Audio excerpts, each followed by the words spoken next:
Арчада бір ұшақ адам бар. Ол бұның өзі бізге үлкен міндет.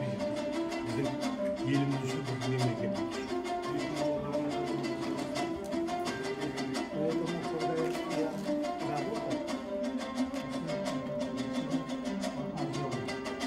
Балаларға жазу деген нәрсені біздің авторларымыз ойлайды.